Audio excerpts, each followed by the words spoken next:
इस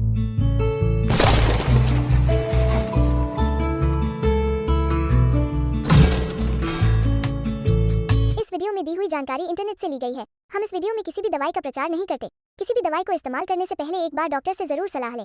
अगर आप इस वीडियो को देखकर किसी दवा का उपयोग करते हैं और आपको कोई साइड इफेक्ट होता है तो उसमें हमारी कोई जिम्मेदारी नहीं होगी।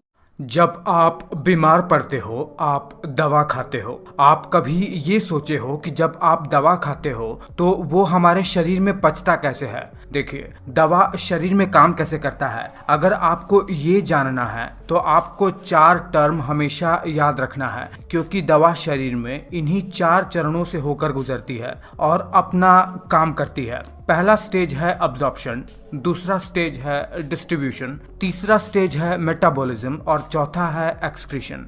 चलिए सबसे पहले हम ये जान लेते हैं कि जो दवा हम खा रहे हैं उसका हमारे जीआईटी ट्रैक्ट में अब्जॉर्प्शन कैसे होता है। देखिए, जैसे ही हम अपने स्टमक में मेडिसिन को लेंगे, सबसे पहले ये मेडिसिन हमारे स्टमक जूसेस के कांटेक्ट में आता है। अगर स्टमक में इस मेडिसिन को जगह मिलेगी, मतलब स्टमक में फूड वगैरह नहीं होंगे, तो ये मेडिसिन तुरंत ही डिसइंटीग्रेट होकर स्टमक के जूस में ही डिसॉल्व हो जाएगा, यानी पूरी तरीके से घुल जाएगा। अब देखिए, अगर जो दवा हम ले रहे हैं उसका नेचर एसिडिक होगा तो दवा स्टमक में ही ब्लड में अब्सॉर्ब हो जाएगी, और अगर दवा का नेचर बेसिक हुआ तो दवा जो डिसइंटीग्रेट होकर डिसॉल्व हुई है वो हमारे स्मॉल इंटेस्टाइन में जाएगी और स्मॉल इंटेस्टाइन में ब्लड में अब्सॉर्ब होगी। बट अधिकतम दवाइयाँ स्मॉल इंटेस्टाइन में ही अब्सॉर्ब होती हैं। अब्सॉर्ब होने के बाद ये दवाइयाँ अब डिस्ट्रीब्यूशन के स्टेज में आती हैं, जहां आपको बता दें कि उनका डिस्ट्रीब्यूशन टोटली ब्लड फ्लो पर निर्भर करता है।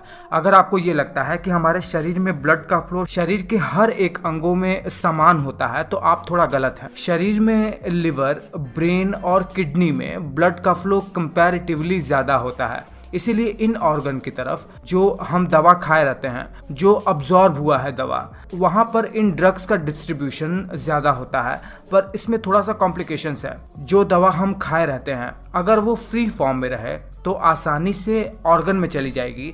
अगर वही दवा प्लाज्मा प्रोटीन के साथ बाइंड हो जाएगी, जो कि ब्लड में ही पाया जाता है, तो ये मैक्रो मॉलिक्यूल्स में बन जाएंगे और साइज में इतने बड़े हो जाएंगे कि ये ऑर्गन में डिफ्यूज ही नहीं हो पाएंगे और तब तक ब्लड में ही सर्कुलेट होते रहेंगे जब तक प्रोटीन के साथ ये अनबाइंड होकर दोबारा से फ्री फॉर्म में ना आ जाए। उदाहरण के लिए एसिडिक नेचर वाली दवाइयाँ ब्लड प्लाज्मा के एल्ब्यूमिन के साथ बाइंड होती हैं और बेसिक नेचर वाली दवाइयाँ अल्फा एसिड ग्लाइकोप्रोटीन के साथ बाइंड होती हैं। सबसे ज्यादा दवाइयों का डिस्ट्रीब्यूशन हमारे लीवर में होता है, और जब लीवर में ये दवाइयाँ आती हैं तो इनका मेटाबॉलिज्म होता है, जो कि दवाइयों के वर्किंग का तीसरा स्टेज है। देखिए, जो मेन काम है लिवर का दवाई के मेटाबॉलिज्म में, वो है अगर कोई दवा लिपिड सॉल्युबल है तो उसे वाटर सॉल्युबल में ये लिवर कन्वर्ट कर देता है, जिससे आसानी से दवा यूरिन के थ्रू हमारे शरीर से एक्सक्रीट हो सके। और इतना ही नहीं, लिवर दवाई के साथ बहुत सारा काम करता है। दरअसल अगर कोई दवा इनएक्टिव फॉर्म में है तो यही लिवर इन्हीं दवाइयों को एक्टिव फॉर्म में कन्वर्ट करके ब्लड में सर्कुलेट करवाता है। अगर कोई दवा एक्टिव फॉर्म में है तो ये लिवर क्या करेगा, उसे इनएक्टिव फॉर्म में कन्वर्ट भी कर सकता है ये लिवर, और ऐसा होने पर मैक्सिमम पोर्शन दवा का शरीर में काम नहीं कर सकता है। ऐसा भी काम लिवर कर सकता है। दरअसल लिवर में पहुंचने पर दवा के साथ बहुत सारी क्रियाएं होती हैं, और जब ये मेटाबॉलिज्म की क्रियाएं हो जाती हैं तो जो फाइनल प्रोडक्ट बनता है लिवर में उसे मेटाबोलाइट्स कहते हैं। आपको जानकर आश्चर्य होगा कि जितनी भी दवा हम खाते हैं उसमें से अधिकतम पोर्शन लिवर मेटाबॉलिज्म करके उसे निष्क्रिय कर देता है। इसीलिए डॉक्टर हमें जितनी दवा की जरूरत होती है उससे ज्यादा अमाउंट में लिखता है, जिससे दवा के मेटाबॉलिज्म के बाद भी दवा हमारे ब्लड में सर्कुलेट होकर जहाँ जरूरी है वहां जाकर अपना काम कर सके। उसके बाद दवा के पाचन में आता है चौथा स्टेज, एक्सक्रीशन का।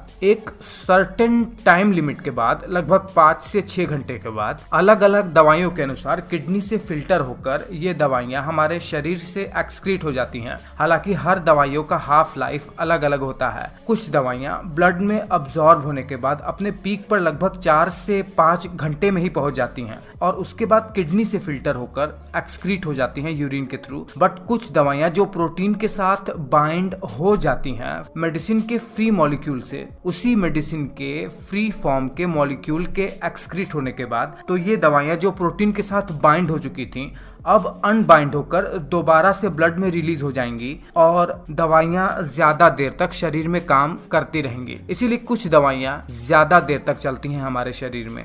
फिलहाल मैं आशा कर रहा हूं कि एक बहुत ही छोटे से वीडियो में एक बहुत ही अच्छी सी जानकारी मैं दे पाने में सक्षम हो पाया हूं। अगर ऐसा है तो आप वीडियो को लाइक जरूर करना।